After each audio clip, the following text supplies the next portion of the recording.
Hello dear students, इसके पहले वाले वीडियो में आपने बी वर्ब शुरू किया हुआ था, हमने बी वर्ब स्टार्ट किया हुआ था। बी वर्ब मतलब ऐसे सेंटेंस, आपके पास पूरी भाषा में 3 प्रकार की वर्ब हैं, बी वर्ब, पॉजेसिव वर्ब और एक्शन वर्ब। उसमें से हमने बी वर्ब की शुरुआत करी। हमने आपसे कहा सबसे पहले तो आप आइडेंटिफाई करें, दिन भर में घर में जितने सेंटेंस आप हिंदी में बोलते हैं उनमें से पहचानने की कोशिश करें कि कौन कौन से सेंटेंस बी वर्ब के हैं और कौन कौन से एक्शन वर्ब के हैं। पहचानने का बड़ा सरल सा एक तरीका है, ऐसे सेंटेंस जिनमें कुछ भी करने की बात की जा रही, मतलब खाना पीना, आना जाना, खरीदना, बैठना, बोलना, सोचना, चालू करना, बंद करना, कुछ भी आप काम कर रहे हो वो सब किस में रखे जाएंगे, एक्शन वर्ब में। पर ऐसे सेंटेंस जहां कोई काम नहीं हो रहा, कुछ भी करने की बात नहीं की जा रही, वो सिर्फ और सिर्फ एक इंफॉर्मेशन दी जा रही है, आपने एक संज्ञा के बारे में एक जानकारी दी कि ये ऐसा है, बस करता क्या है नहीं बता रहे हैं, तो उसे हम बी वर्ब की कैटेगरी में रखते हैं। तो यदि किसी भी नाउन के बारे में हम कोई भी एक इंफॉर्मेशन दें तो उसे हम बी वर्ब की कैटेगरी में शामिल करते हैं। हमने आपसे कहा था कि बी वर्ब हमें 7 बातें बताती है। ये हमें टाइम बताती है, प्लेस बताती है, कंडीशन बताती है, ऑक्यूपेशन, साइज, कलर्स, एज, ये सब बताने के लिए बी वर्ब के सेंटेंसेस का यूज करते हैं। उसमें से सबसे पहले हमने शुरू किया था टाइम। इसके पहले वाली वीडियो में टाइम में हमने आपको क्लॉक टाइम पढ़ाए थे, घड़ी के समय पढ़ाए हुए थे। जैसे 8 बज गया है, 8:20 हो गए हैं, 8 बजने में 20 मिनट हैं, 7:45 बज गया है, 8:15 बज गया और 8:30 बज गया है। इसके लिए हमने आपसे कहा था कि भाई सारे के सारे सेंटेंस इट से शुरू किए जाएंगे, मिनट पहले आएगा, घंटा बाद में जाएगा, दोनों के बीच में आप टू का या पास्ट का यूज करेंगे। यदि कम बताना चाहते हैं तो टू लगाइए, ज्यादा बताना चाहते हैं तो पास्ट लगाइए। पौने और सवा के लिए आपके पास वर्ड है क्वार्टर, क्वार्टर टू बोलेंगे तो हो जाएगा पौने, क्वार्टर पास्ट बोलेंगे तो सवा, हाफ पास्ट बोलेंगे तो साढ़े हो जाएगा। Likewise you can go.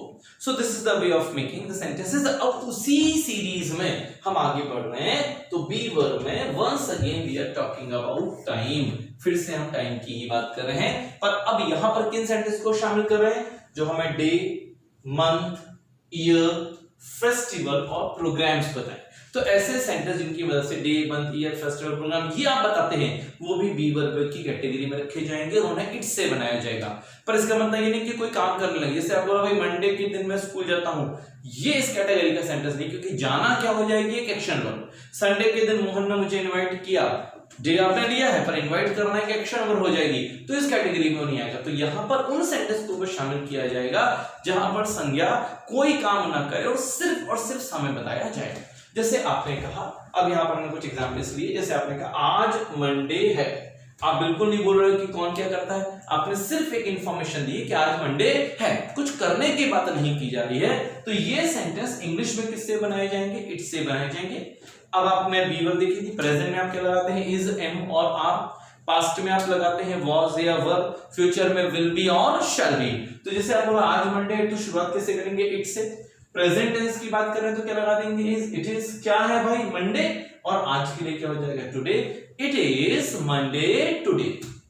ये ऐसा ही बोला जाना चाहिए, ग्रामेटिकली यही सही है। ये आपको ऐसा भी मिलेगा, लोग ऐसा भी बोलते हैं टुडे इज मंडे, आप भी बोल सकते हैं क्योंकि सब बोलते हैं, परंतु ग्रामेटिकली ये गलत है। सही क्या है, it is Monday today, today is Monday grammatically गलत माना जाएगा। पर चूंकि कम्युनिकेशन में इस बात का बहुत ध्यान नहीं रखा जाता है, आपका मैसेज सामने वाले तक बराबर पहुंचना चाहिए, तो टुडे इज मंडे बोलेंगे तो भी गड़बड़ी नहीं है। बट आई मस्ट से कि जहां आपको ग्रामेटिकल बोलना है वहां पर तो सही क्या है, इट इज मंडे टुडे। दूसरा देखिए, कल संडे था, अगेन आपने कुछ करने की बात नहीं करी, आपने सिर्फ एक इंफॉर्मेशन दी कि कल संडे था। शुरुआत किससे करेंगे, क्योंकि बी वर्ब के टाइम के सेंटेंस इट से ही बनाए जाते हैं, तो सबसे पहले क्या आएगा, इट। किस टेंस की बात कर रहे हैं, पास्ट टेंस की, तो क्या लगाइए वॉज, इट वॉज क्या है, संडे, और बीता हुआ करे तो क्या हो जाएगा, यस्टरडे, तो it was Sunday yesterday. Likewise you can go, आप इसे ऐसे ही बोल सकते हो, यस्टरडे वाज संडे। पर जब आप यस्टरडे वाज संडे बोलेंगे तो ये उतना ग्रामेटिकली सही नहीं है, तो इट वाज संडे यस्टरडे ये ग्रामेटिकली सही है, यस्टरडे बोलेगा संडे ये ग्रामेटिकली सही नहीं है, पर बोला जा सकता है। तो ये बोला जा सकता है, पर आपको पता होना चाहिए कि ग्रामेटिकली हम किसको सही बोले। सोमवार को मेरा बर्थडे था, अब यदि आप बोलोगे भाई बर्थडे मनाया, बर्थडे ऑर्गेनाइज किया, तो एक्शन वर्ब हो जाएगी। ये तो सिर्फ आपने इंफॉर्मेशन दी है कि सोमवार को मेरा बर्थडे था, कुछ करने की बात नहीं कर रहे हैं। तो स्टार्टिंग किससे करेंगे? इट से। था मतलब कौन सा टेंस हो जाएगा? पास्ट। पास्ट में आप क्या लगाएंगे? वॉज। तो इट वॉज क्या था भाई? मेरा बर्थडे के लिए, माय बर्थडे। और सोमवार के लिए ऑन मंडे। हमने शुरू में डिस्कस किया था कि दिनों के जब नाम लेंगे तो उसके साथ क्या लाना पड़ेगा? On Monday, on Tuesday, on Wednesday. It was my birthday on Monday.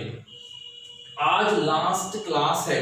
अब यदि आप बोलोगे भाई हम क्लास जाएंगे, क्लास अटेंड करेंगे, तो वो सब एक्शन मोड हो जाएंगे। पर ये आपने सिर्फ एक इंफॉर्मेशन दी कि आज लास्ट क्लास है, तो इट लगाइए। इट के साथ क्या आ जाएगा? इट इज क्या है? The last class. और कब? आज के लिए, today. It is the last class today. अब सबसे अच्छा तरीका है कि आप ऐसा बोलना शुरू करें। दिन भर घर में जो आप बातचीत करते हैं आपस में फैमिली मेंबर से, पूरा थ्रू आउट इंग्लिश ना बोले, पर इतना तो बोल सकते हैं it is Monday today, it is bandh today, it is holiday today, it is class today. ये आप बोल सकते हो, बराबर बोल सकते हो, उसके लिए बहुत जरूरत नहीं पड़ेगी।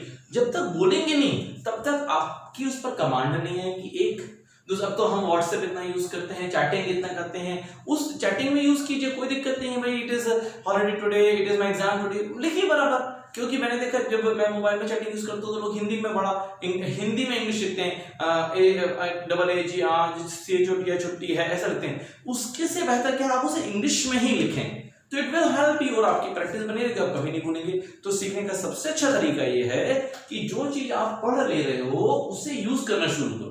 That is very important. Use में आ जाएगी तो कभी भूलेंगे भी नहीं और धीरे धीरे वो आपको अपडेट करती जाएगी। That is very important. अब इसी में तो इस तरह के बहुत सारे सेंटेंस आप बना सकते हो। जितने फेस्टिवल त्योहार है, जैसे आज पार्टी है, कल फंक्शन था, आज एनुअल फंक्शन है, कल फेयरवेल पार्टी थी, आज प्रैक्टिकल है, अगले महीने होली है, पिछले महीने दीपावली थी, इस साल ये है, जितने वेकेशन है, आज वीकेंड है। जिस प्रकार के सेंटेंस आप बनाते हैं टाइमिंग को लेकर, ये सब किससे बनाए जाएंगे? इट से बनाए जाएंगे। और इसमें बहुत सारे नहीं होते, बहुत सोच सोच के भी बनाएंगे ना तो पूरी लाइफ में 50 सेंटेंस बनेंगे आपके, जो इट से तैयार किए जाएंगे, पर्टिकुलरली टाइम वाले। तो एक बार उनको तैयार कर लें, पूरी लाइफ वैसे के वैसे ही यूज होते चलेंगे। अब उसी में हमने अगला स्टेप लिया है simple question of time. Time के सिंपल क्वेश्चन हमने आपको क्वेश्चन टॉपिक पे पढ़ाया हुआ था। देखिए मैं फिर रिपीट कर रहा हूं, हर वीडियो में रिपीट कर रहा हूं। जब तक आप पूरी सीरीज को सीक्वेंस में नहीं देखेंगे तब तक आपको स्पोकन नहीं समझ में आएगा भाई। तो the very important is here कि आप सबसे फर्स्ट वीडियो पे जाइए। जितने भी वीडियो मैंने अपलोड किए हुए हैं उसमें सब में मैंने लिखा है Uday Gotiya sir spoken English number 1, number 2, number 3, ऐसे नंबरिंग डले हुए हैं।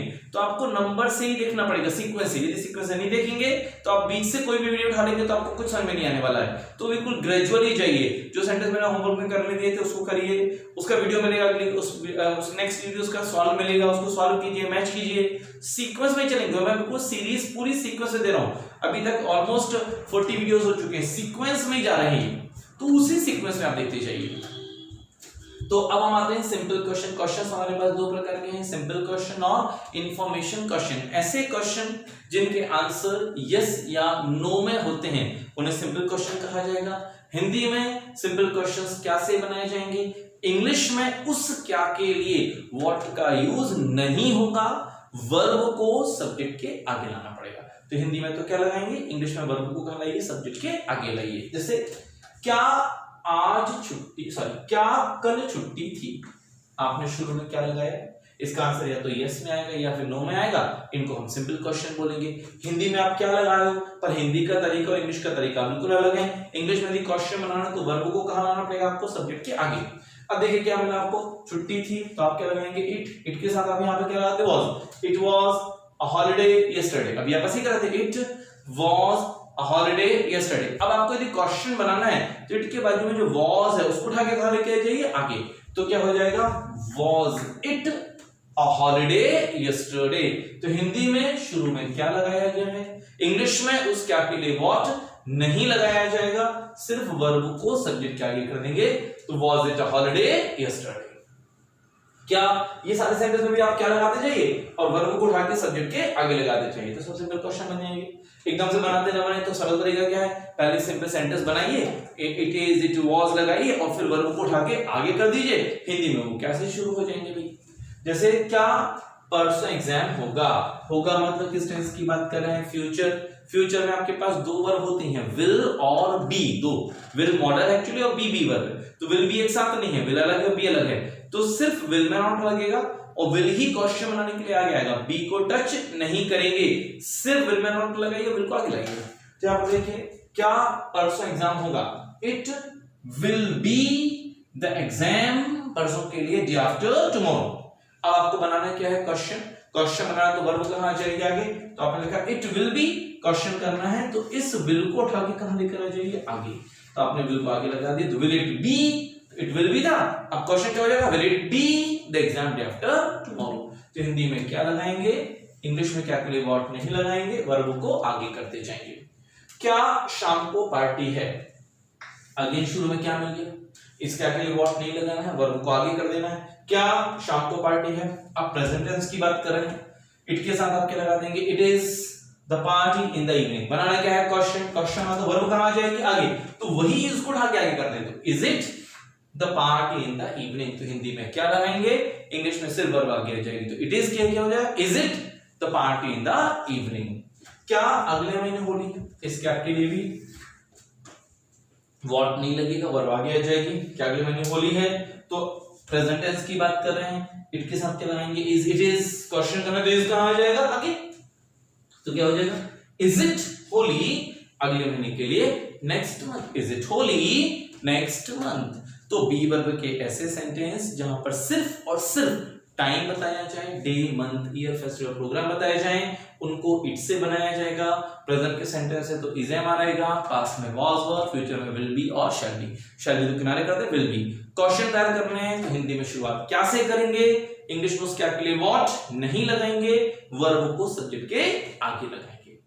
अब इसके बाद वाले वीडियो में हम आपको बोर्ड पर बहुत सारे सेंटेंस देने वाले हैं जो आपको पहले खुद ट्रांसलेट करने हैं, खुद बनाइए आप उनको, और बनाने के बाद फिर वीडियो में मैच करना शुरू कीजिए कि कहां सही है और कहां गलत है। तो उसकी आपकी प्रैक्टिस, जब तक प्रैक्टिस नहीं करेंगे इंग्लिश नहीं बनेगी, आपको प्रैक्टिस तो करनी ही पड़ेगी।